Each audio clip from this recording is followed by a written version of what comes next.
Welcome to the Beach House with Mo and Steph. Come on in, pour yourself a drink, and join us out on the deck as we inspire, encourage, and empower one another to live authentic, audacious, above-only lives. It's all right here at the Beach House. Welcome to the Beach House with Mo and Steph. What's up, Mo? Girl. It's been a crazy morning. You've had some crazy mornings. The pets have been acting wild. Yes. Pet heads. Trash cans in the back. Lots of things going on. Going on. And we have a special guest today. We do. We have my nephew. We have none other than Mr. Noah Seidel. Boom! Also known as Big Boat Builder. That is my Big Boat Builder. It's my Instagram handle. That's his Instagram handle. So, when you go find him, he's Big Boat Builder, because he's Noah. He built a big boat. Well, way to just give it away. Yeah, because I'm seriously going, okay, are you building something? Big Boat Builder has been my Instagram name for I don't even know how long. Probably over a decade by now. And to this day, I still have people that'll randomly message me out of nowhere, and they'll be like, "Oh, I finally got it." They're like, "Cause," and I'm like, "Cause Noah." Like 5 years later. Oh my God! Noah. That's a good one. That's good. He's a big boat. I gotta give it to you. That's a good one. Boat Builder. He's a big boat builder. I like that. Well, Noah, since we have you today, we have Noah. It's an anniversary for you today. We have Noah here today because this week, to an extent, yeah. This week is an anniversary that has been 7-year anniversary actually. Okay. And I don't know. It's taken us a while to get to actually talk about this because it was deep. That's an understatement. It was deep, but we are here. I was looking at some photos that were popping up on Facebook memories again, and I thought, you know what? I think it's time. I think it's time to talk about it. So we are talking about our experience with Guillain-Barré Syndrome and wow, all the goodies that came about through that, and being a survivor of Guillain-Barré Syndrome. Now, can you tell us what that is? And then you said survival. So, is there a survival rate? Is that something that normally people don't survive, or? It just depends. It's do you remember what they said? How many people get it? No, I don't remember. I don't remember. They said it's very rare. It's very rare, but it's even rarer in younger people. Usually, they said it usually happens mainly to men that are in their 40s plus. Usually 40s to 50s plus. It's not often something that happens to somebody who's young and healthy. Oh, okay. We saw a couple of different cases of that, but we had no idea what it was, and I never heard about it. We had never thought you had it.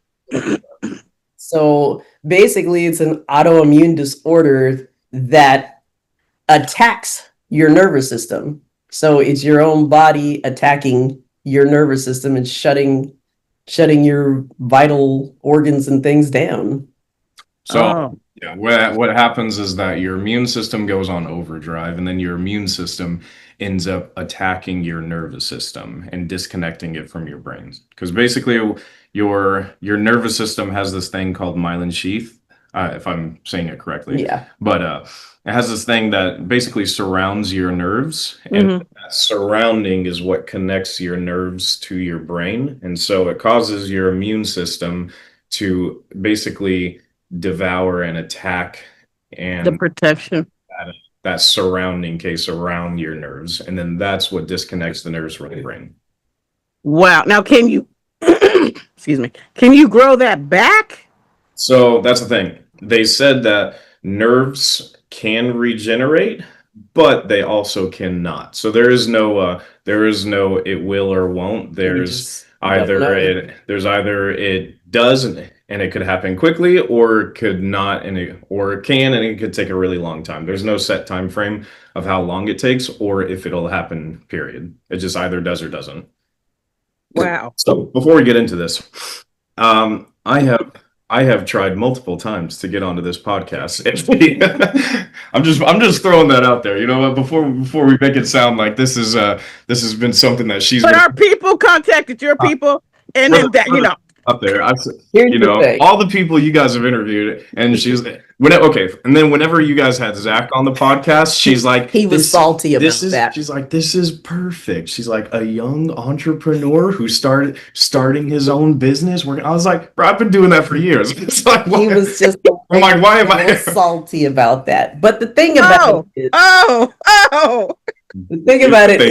is there are so many layers to this. And you have to be ready. You have to be ready. Yeah. And you don't know when you're ready until you're ready. I mean, okay. Boom. That's the simple side of it. You don't know when you're ready until you're ready, because it didn't just happen out of the blue. Right. It happened out of the blue, but there were also so many other circumstances that went with it. And we gotta start there. Yeah, and we've been dealing with those circumstances that came up to right now, and through the circumstances that we've been kind of dealing with, we've been healing. Exactly. So now we're healed there. Now we're going to the sun. Noah. It's taken a lot of work. So yes. So this is after going back. John's passed away, right? Yeah, going back. Daddy was diagnosed with stage 4 cancer in June of 2017. And so we went through chemotherapy and all of the disbelief and the faith journey of trying to get all that together. Mm-hmm. And, I know how much stress plays on the body. And we don't even have a clear understanding of how deeply stress plays into our everyday actions and our health. Mm-hmm. And I know that this one played into it. Yeah. So, going through everything we went through that 10 months with Daddy going through his cancer, I mean, how was that playing on you? Well, I'm not going to say that's a loaded question, but it is loaded. See, now you know why it took our people a long time to get to your people. Well, exactly. Okay. My people was referring to more of the business side, but I guess before we get to the business side, this has to be discussed all of because it's built up to it. It's connected to the business. But so I don't know. I think that I have a very different perspective on I guess on my dad passing away than my mom does, because it's like I was at that point already, because the thing is, the time frame between when he passed away and whenever we got the diagnosis, it was about a year. And in that time, even before the diagnosis, it's like my dad was coming less and less to the school because he wasn't feeling good. And so I had already been pretty much teaching full time at that point. Oh, okay. I didn't know that. Yeah, no, it's not like a lot of people think it's he passed away and then I took over. No. I was already pretty much teaching almost every class, and then he wasn't able to. Yeah, and then when he would feel up to it, he would come in and teach. But a lot of the times he didn't feel up to it. So how old were you then? How old were you then? 19. 19, yeah. Yeah. Yeah, I was like, wow. I was 19.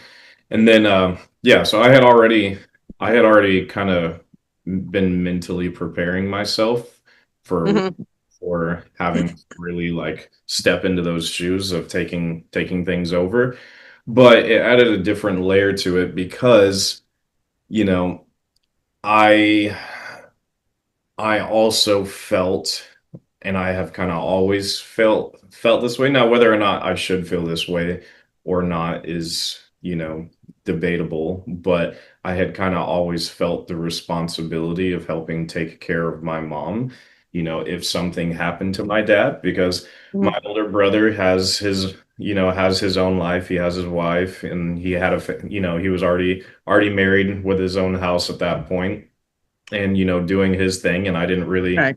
he wasn't involved with the business. And then same thing for my sister. She was doing her thing, working full time, and didn't really want anything to do with the business either. And so it's like I kind of always, which is there's nothing wrong. That's why I said, that's why I pre-framed like whether or not I should feel this way is debatable, because everybody's got their own life. That's okay.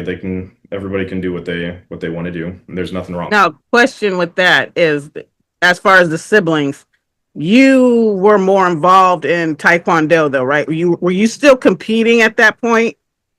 Not really. Well, kind of. I mean, last time I competed, I was at like 18. But more teaching. I was the only one of the three that stayed with it, wanted to do it as a career. It's not. Okay. Yeah. Like you had a love for it, at least. Yeah. So I enjoyed doing it. I always knew I wanted to do something martial arts related as a career. Whenever I was younger, I wanted to be a stunt coordinator or and work on fight scenes and things like that. But that ended up changing once I had to start stepping more into the teaching role.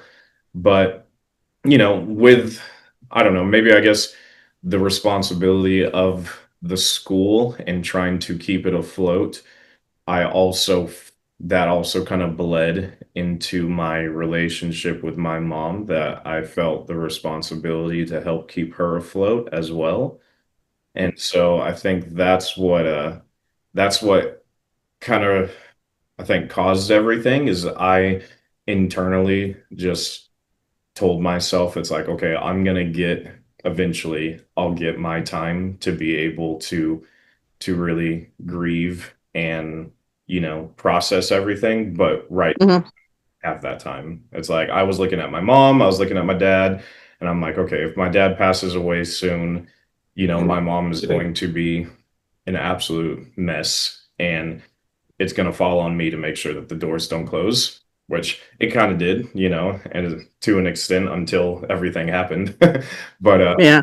And I think that's the funny thing, because he was feeling the way that he was feeling, like, I got to take care of my mom, but mom, which a kid would do. That totally what I would do.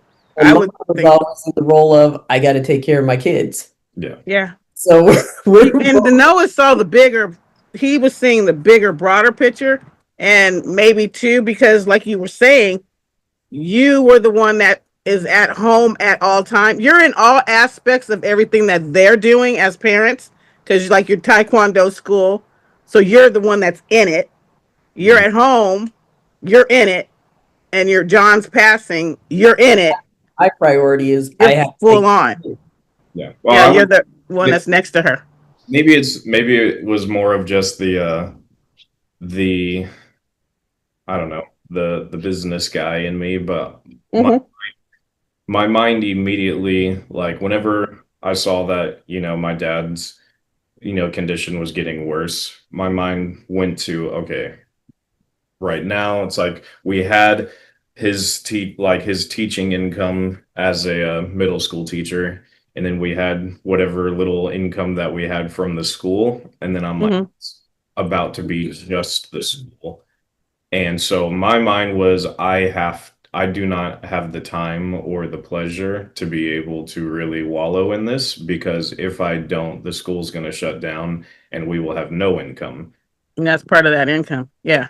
And then at that point, I would need to go out, probably get a job or two. My mom would probably have to go out and get another job, which she, because she took the house mom like lifestyle. She hasn't well, she hasn't other than the martial arts school, she hasn't had another, and now this, she hasn't had a different type of, like an hourly job ever. Yeah. Yeah. Yeah. So High school. We were in high school. Oh boy. well, it's like I didn't want that to happen. But no, like outside paycheck coming in. Yeah, I got you. yeah, Yeah. I didn't want that Yeah. to happen. So I kind of just I was like, okay, yeah, I'm sad. Yeah, my dad is passing away, but I'm like, if I shut down and if I become a hermit and just, feel everything, I'm not going to be in the headspace that I need to be in to be able to manage all of the things that I need to. And it's like I had I don't know even know if she was there, maybe, but I had conversations with all of our clients. Like there was one day that I called for a meeting with, most of our parents, which we didn't have a ton of them at all, but I pulled all of the parents into the office, and this was probably like, I don't know, a couple of months maybe before my dad actually passed away. And I Mhm. put all the parents into the office and I let them know, like, hey, here's the situation that's going on behind the scenes. My dad has stage 4 cancer and it's not looking good. And the reality is it's probably he's not gonna last much longer.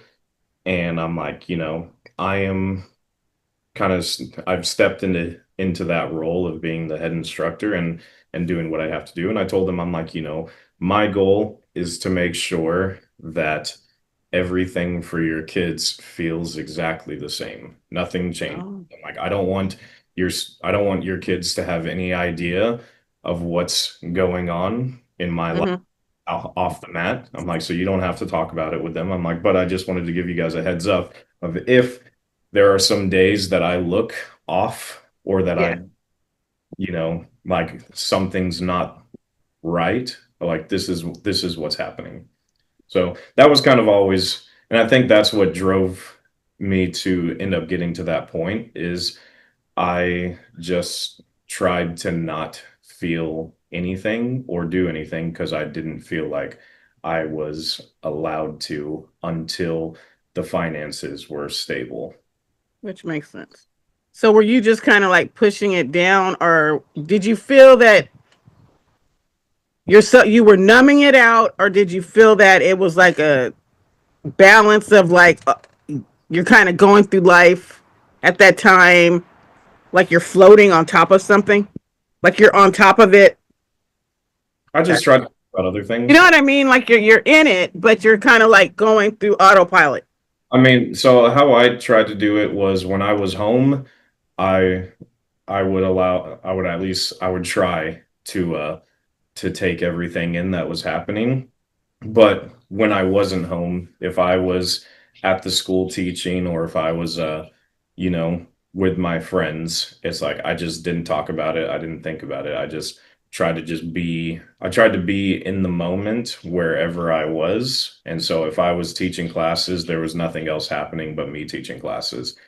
But the issue with that is that I there were a lot of times where like I really wanted to break down, but because I had spent so much time not doing it, I kind of didn't really Your body didn't know how to do it. know how to Yeah. let myself do it. Like there were times that I would be driving by myself. Hmm. I would be driving to the school, or maybe like classes had ended and I'd be driving home from the school, and like I would just be thinking about everything, and I'm like, I feel like I should be crying right now, but why am I not? Like I feel like I should be breaking down right now, but for some reason I just don't feel anything. I just feel like I just have to do what I got to do. Hmm. And there were times that I would like try and because I'm like, it's probably not healthy. And so I would try and like force myself to start crying. I'm like, why am I not feeling anything right now? But it just wouldn't happen. And I don't think, I don't know, maybe like a handful of times, maybe like 2 to 3 times max from the time he was diagnosed to the time he passed away that I actually like, cried. It wasn't Yeah. until after like he passed away or that I really let it out a little bit, and even then it wasn't that much because just because he passed away doesn't mean that the business paused. Her life's paused. Took like a couple of weeks, like take care of everything. But it's like, I think I took like 2 weeks off of working because I was also working at Chick-fil-A at the time. So I worked at Chick-fil-A in the mornings, and then right after work, I would go straight to the school. And it's like, I think I took off for maybe like a week or two before I went back to work at Chick-fil-A. And then before I, went back to teaching classes. So it's like, I didn't really feel like there was any time for me to slow down, because I'm like, no, the reality is that I'm like, no one's gonna do it. It's like, I felt like I felt like if I'm not teaching classes, it's not gonna happen. Right. And now, at this point, were you feeling your body anything like a little cold that kept staying there? I mean, did you feel anything in your body or anything? No, nothing. We were both in that place of just handling stuff. Yeah. He talked about the school. If he didn't teach, it was going to close down. It would have, because my sole priority was taking care of John. Yeah. And I didn't see anything. It was just tunnel vision. It's like, I got to take care of John. I got to take care of my kids and make sure they're okay. And anything else that comes around is just going to have to take a back seat, because this is what's important right now. And, my main thing with him was, I told him, you don't have to worry about anything because I got you. And so that was just the main crux. And so I even talked to you about it before. I'm like, no, are you sure you want to do this? Are you okay with this? And you were like, oh, yes, this is what I want to do. But I felt like I had to check in with you every now and then and just say, are you sure this is what you want to do? Because I'm like, we can drop it. We can drop it. It's like, at that point, it wasn't doing a whole lot. I mean, we were covering most of it. I mean, it was always a plan that was something that we were going to step into for John to retire from the school system and do the martial arts school after that. But at that time, we were covering, the rent and everything on it. So it wasn't bringing in income or anything for us. So I just wanted to keep checking in with him. Are you sure you want to do this? Are you sure you're okay with this? But even that question, it's like, how can you ask somebody? How can you ask somebody, are you sure you want to do this? It's like, I didn't want to do anything at that moment. It's like, there's a balance between, and I think, I don't know, maybe this is why I get annoyed with people whenever they talk about what they want to do all the time. Well, it's like, that's not life. That's not reality. It's like, the reality is, do I want to do anything? No, I was, my dad was passing away. I didn't want to work 2 jobs, but it's like, did I feel like I had to? Yes. That's a different story. It's like, if you ask me now, do I want to do this? Yeah, I love doing it. I love doing it every day. But back then, I didn't want to do anything. Yeah. But I'm not going to sit here and say, no, I don't want to do this. I'm only doing this because, I feel like I have to as a son. It's like, I think there are certain things that you just need to sacrifice. And even still, that would have been okay. Yeah, it would have been. It would have been okay, but then that's not. It's as you're talking and I'm watching this dynamic here. Watching you guys together, you have the same mindsets. Yeah. But as far as like, if the script was flipped, and then let's say it's Noah, his wife, and then Stephanie, and then you had a school and it wasn't making money, Steph would have done the same thing. Mm-hmm. You know what I'm saying? So it's like, that's your personality. Yeah, that's your personality type. The dog. That's the personality. Oh, what is that? Who wins? Now the cat just won. Yeah. See, there we go. So that's your personality type, and it's a natural part of how you would adjust to whatever that's going on. Yeah. That's just natural. That's how you would have called that card, no matter what family member it would have been. that's how that would have went down. Nothing would have changed, actually. I also feel like that should be the natural. I feel like, this doesn't always happen, and that's family to family. But I personally feel like the natural family dynamic should be your parents take care of you, they get older, you eventually take care of your parents pass away, now you're a parent, you take care of your kids, you get older, your kids take care of you. I feel like it should be a never ending loop. Mm-hmm. And, the reality is that doesn't always get to happen. But at that point, I was almost 20 years old and, I was healthy. And I'm like, someone's got to do something. Because again, my brother and sister had already decided that they don't want to. Well, they were already in careers of their own. Yeah, they were already doing their own thing. And it's like, I couldn't rely on them to step. They couldn't stop. Yes, it's not like they could just cut off, what they were doing for their lives to step into the school. And so I'm like, it's like somebody's got to do it. And that's just the way the world works, It's amazing how Noah has the mindset of the oldest. Like as if you're the oldest of the family. That's weird how the third kid always seems like they're the older one of all the kids. I don't know why. I've noticed that happens. That's a trip. But like I said, that's a mindset and that's your personality type also to get the job done, basically. And that one over there next to you, It's like I'm done. It's like your twin over there, And I totally understand the fact that, like, if somebody asks you that, you're just like, what's the? There's no other answer other than, I'm gonna make this work, and I'm gonna be successful at it. I'm gonna get it done. Yeah. I'm working 2 jobs. I'm gonna get it done, and for some reason, the Lord's giving me the grace to just keep going.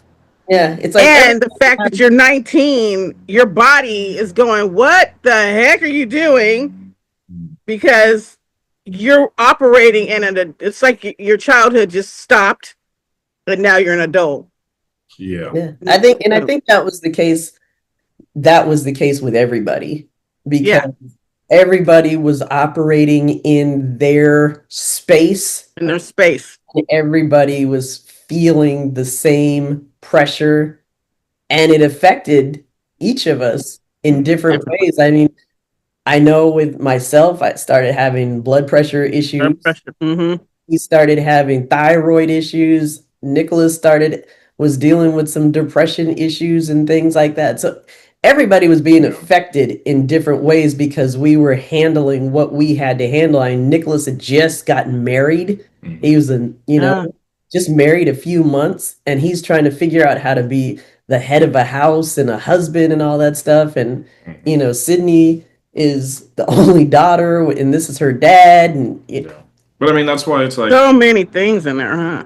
So many layers. People have asked me, they're like, well, does it ever bother you that your siblings don't help with the business? I'm like, no, they don't. That's not what they wanted to do. And I'm like, that's their thing. It's like everybody has a purpose. But it's like, if you ask me, if you ask me how did I feel, it's like, well, this is how I felt. It's like, I'm not upset with them or bitter that they didn't, that I felt like they didn't step up or anything, because it's like, what would they have done? It's like both of them hadn't done martial arts for quite a while, for years, and it's like the teaching was never their skill set. So it's like, even if they did step up, which, eventually whenever I ended up getting sick, it's like they did. Oh, okay. Before that, it's like it wasn't their, it wasn't their place. They had we all have to operate in our own callings, and that's not theirs. It was, and I even came to find out that it wasn't mine later. Later on. But so that was what was going on leading up to, and then finally April 28th, John passed away, and we were, we took our couple of weeks to try and gather ourselves as a family and, get Like, where are we at this point? ourselves Yeah. together, wrap everything from that and figure out, where do we go from here? And so we started to move into trying to find a rhythm again. And then we're hanging out 4th of July. And you said Really? your So jaw was tingly. so Oh. the day started, and which looking at what time it is, this is probably going to have to be broken up It into is. into It a is, two-part, yeah. because it's like there's It no is. way that I'm going to be able to give you all the detail of No, it is. what I was I talking about. knew. This is a 3-parter.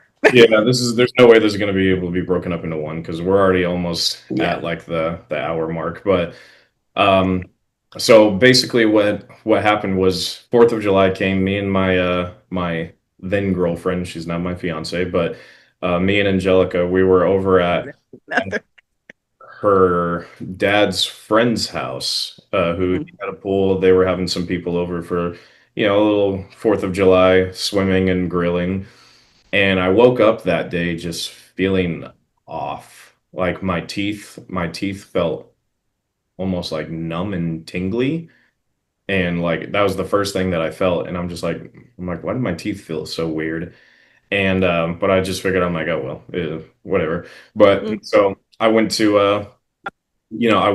Angelica's dad's friend's house, and we were swimming, we were having fun, eating barbecue, having a great time.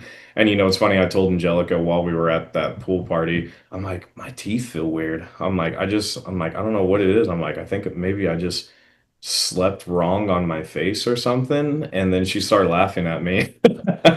Which I'll never let her live that Never down. live that down. But she started You laughing. laughed at me. Teeth feel weird. You think you slept wrong, but I'm like, yeah. I'm like, I don't know why, but my teeth just feel odd. And and then I'm like, I don't know what it is, but we just went back to swimming. And then later that day, we ended up, like, as a family, we ended up going to a fireworks show at our old church. And again, everything's normal to an extent. It's like, other than my teeth feeling weird. But then it was the next day, the 5th of July, that like things felt really weird. Like I was driving, Um, I think it was to get car like my inspected car or something? inspected. Yeah. Yeah. I was on my way to go get my car inspected, and my teeth still felt odd. They felt worse, and my lower back was sore, but also it's like on top of my lower back being sore, like when I got in the car and I'm driving, like I turned my AC on and it just made my skin feel really tingly. And I'm like, this just feels weird. And so I called my mom up, and I'm like, something feels like, as I was driving to go get my get my car inspected, I told her, I was like, something just feels wrong. Oh, Feels off. Like my skin is tingling from the AC, my back is sore, my teeth are numb, and I'm like, something's just odd. And then she told me, she's like, well, do you need to go to care now? And I'm like, nah, I don't think so. I'm like, it doesn't seem like it's that big of a deal. I'm like, I'll just wait it out and see how it feels. But then maybe, I don't know, maybe like a couple minutes later, like I just felt like the Lord was telling me, no, you need to go to care now. And so I'm like, all right. I'm like, I think I am gonna go. I was like, so this just doesn't feel normal. And so I went there. They did a bunch of like wait in line. They did a couple of tests, and like they did like, the urine sample, and I think, or no, might have been just blood. I don't know if I I think did. they drew blood, Yeah, definitely. yeah. Maybe it wasn't urine, but I had to pee on the doctor. It was just no. No, they did the blood. it was something. Blood work came back saying like everything was completely normal. They're like, no, your blood seems Wow. like blood sugar, blood pressure, everything. They're like, everything is completely normal. They're like, all signs show that you're a active, healthy, young man. And I was like, I just feel weird. And then like she did a couple of tests, and then she was like, what do you think it is? And I'm like, honestly, I'm like, my teeth being numb. I was like, my skin tingling. I'm like, my lower back is sore, and now my toes feel a little weird. I'm like, I think it's something with my nerve system. I'm like, Wow. it just feels wrong. I was like, there's too many different things feeling off. At once. Yeah, for it to be anything other than my nervous system. And then she's like, well, I think you're right. She's like, I think you're right on the money. She's like, it seems like you have a pinched nerve in your lower back or in your glute area.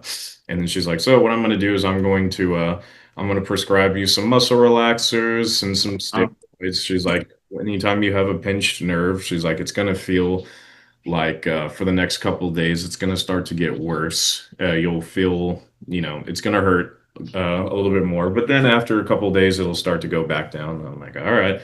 So I was mentally prepared at that point for it to start to feel worse, but wow, not to the extent of what I was feeling. And as athletes, when you get an injury, it's going to get worse before it gets better. Yeah. Right.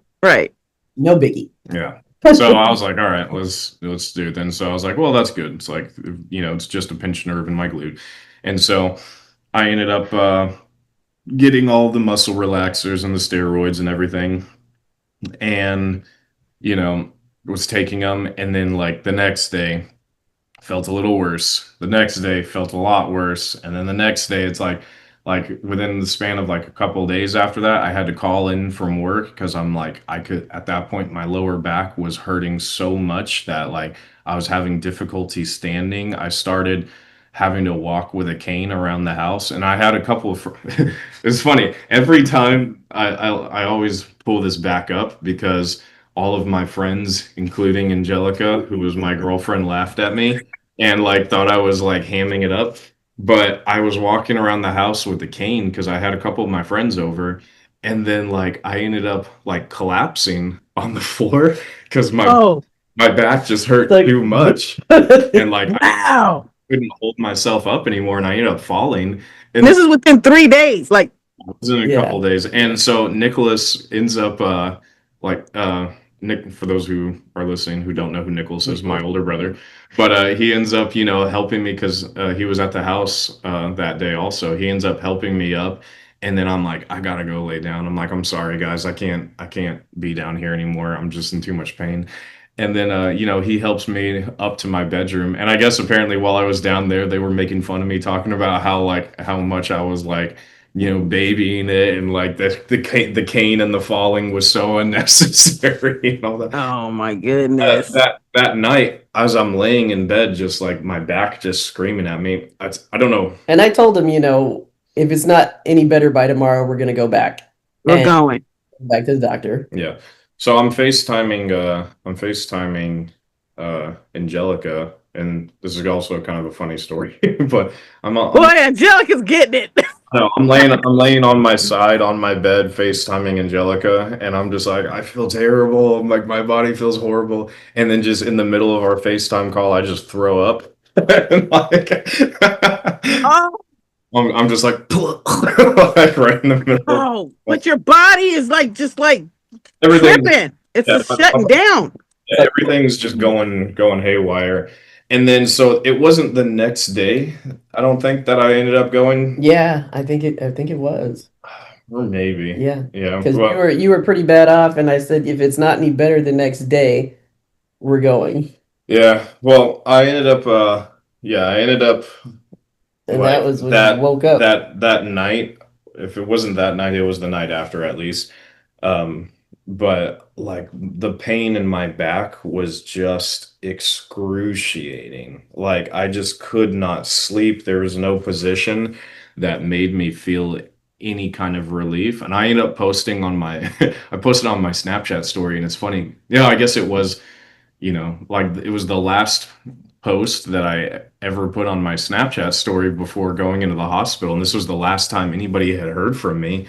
I posted on my story, I'm like, guys, I am in the worst pain of my life right now. I'm like, I don't know what's going on with my back, but it feels terrible.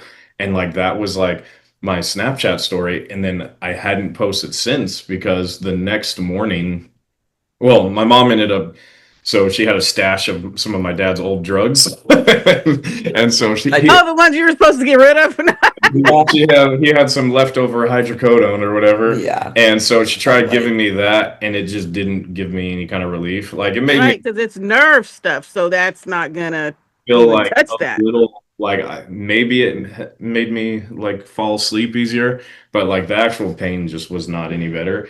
I'm a good mom. And then I woke up the next morning, And and you were in bad shape. I couldn't sit up at Yeah. that point. I was just like, I can't. I was trying to help him, and he was stiff. He couldn't hardly sit up. He was in so much pain, just barely moving. He was like, ah. Yeah. And Oh, I would forget that. We got to go to the emergency room. So I couldn't yeah.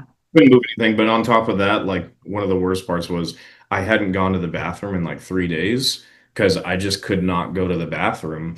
Like, I couldn't, like, my bladder would not release. Like, I couldn't. Yeah. I tried going to the bathroom, but like I just couldn't make it happen. And I'm just like, it was horrible. Like, I was in excruciating pain. I couldn't sit up. I couldn't stand. And so she ended up calling my older brother and my And the neighbor next door. No, it was Jeremy. Was it? Oh yeah, Jeremy. It was Jeremy. And he couldn't walk. yeah, it was my Oh my gosh. Jeremy, who he's a bigger guy also. And so called them, and both of them came to the house, and they put me in, like, they tried to put me in a chair and like wheel me out of the room. But then once it got to the stairs, like, I think they was having to like They had to pick carry me him. up and carry me down the stairs. He couldn't walk at all. We tried holding me up and like allowing me to go to the bathroom in the backyard, but it didn't work. And so Wow. couldn't go to the bathroom. So we just like put me in the car. I was in like a ton of pain, and we ended up driving to the ER. And then after that, they transferred me to the room. And But wait, when you went to the ER, what did they say? Like, was it like a quick get you in? You know, they make you wait. No, they got him in right away. They got me in right away. And, you know, they asked, like, doctor came in, asked me all of the initial questions with, you know, they were like, hey, you know, have you had anything to drink, or have you taken any kind of drugs? And I'm like, no, none of that. And then they had my mom step out of the room, and then he asked you the same question. Yeah. Interrogation. And then as they had her leave the room, and then he looked at me again. He was like, okay, she's not in here. He's like, you can be honest. He's like, I need to know. He's like, have you had anything? I'm like, no, I haven't taken anything. I was like, I'm like, I don't know what's happening. And so they did a couple tests on me. They did a rectal scan, that was always put the little glove on, stuck the finger up my butt, and tested. Oh no. Prostate, all of that. And they were like, okay, everything feels completely normal. They're like, nothing is off. And then you know, they did the blood work, everything was normal. And then everything kept coming back normal. Then they did I told them, I'm like, I have to go to the bathroom so bad. I'm like, I could not go. And so they did an ultrasound on my bladder and saw that my bladder was about to bust. And so they immediately had to put a catheter in right on the spot. And so oh my goodness. This is all, and at this point I wasn't allowed to have any kind of pain medication yet, because they didn't know what was going on, so they didn't And also, it's like they needed me to take a CAT scan. And the rule of thumb is whenever you're doing a CAT scan or an MRI or anything like that, you want to do it as natural as possible. It's like you don't want to have medication in your body. And so at this point, I wasn't given any kind of medication yet. And so this was all just raw. Oh my God. Like, had me hold on to something, squeeze, and then they're like, all right, it's about to go in. This is going to feel terrible. And like, I kept it's like they kept saying, okay, this came back normal. This came back normal. And I remember one of the doctors saying, you know, don't worry, buddy. You know, we're not going to send you home. We know something's wrong. Mm-hmm. Oh, okay. Yeah. Now the CAT scan, meaning the big machine. Yeah, basically, CAT scan is kind of like a smaller MRI. So MRI is like the full body. CAT scan is the smaller one. And so we did the CAT scan, and then CAT scan came back again, and they were like, they're like, we don't know what's going on. They're like, everything says serious. Completely healthy. They're like, there's nothing saying that he's not a healthy, young guy. And so at this point, they were like, we're gonna have to transfer him to a larger, facility that has so that he can get an MRI. And so they ended up calling an ambulance, and then they came by, the paramedics, and then we ended up transferring me over there. And as I was driving in the ambulance with them, the paramedics were like, they're like, this is a very interesting case. They're like, it's not often that we that we drive somebody or transfer someone to a larger hospital with no, what's the word? Nothing Well, nothing showing anyway. No diagnosis. They're like Right. they're like, all your papers say that you're completely healthy. They're like, this is interesting. And so yeah, I'm like, I don't know what's going on. And I remember, I believe, if I recall, it was raining that day also, I think. I don't think so. Maybe, I don't know. Yeah, I remember being out in the rain at some point. Yeah, that was when you were getting moved to the other hospital. But yeah, Oh, we were driving, and yeah, I'm just laying there, and then eventually we get to the other hospital. They move me into the room, and then they're finally able to put me on. Well, not quite yet, because I still have to take my MRI. And so then I took the MRI. The MRI came back again and said there was nothing wrong with me. And they're like, they're like, we don't know what's going on. And so they tried one more final thing, which was the spinal tap. And so they Jesus moved me to the room, and then I had to I remember the spinal tap very clearly, because they strapped me in the little bed, but I had to go stomach down on it. And there's still no painkillers or anything. Yeah. And so then they're like, all right, you're gonna feel a poke. And so like a poke. And so they ended up, sticking the needle in my spine and draining the fluid. And I remember, because they asked me, they're like, hey, if you can hold your arms up and put your hands on the top of the bed. And so whenever the bed started moving up, because I had to be at an angle, when the bed started moving up, though I was strapped in, I was also having to hold on to the top so that I didn't slide like too much. But so yeah, I'm just dangling there while they stick a needle in. That is wow. It was wild. And then so then they drain the spinal fluid, and then they send me back to my room. And then a few hours later, that's when they finally were able to come back with a diagnosis, and they were like, okay, so it looks like he has increased protein in his spinal fluid, which is a sign of a condition, an autoimmune disorder called Guillain-Barré. And so then that's whenever we finally got a diagnosis. Yeah.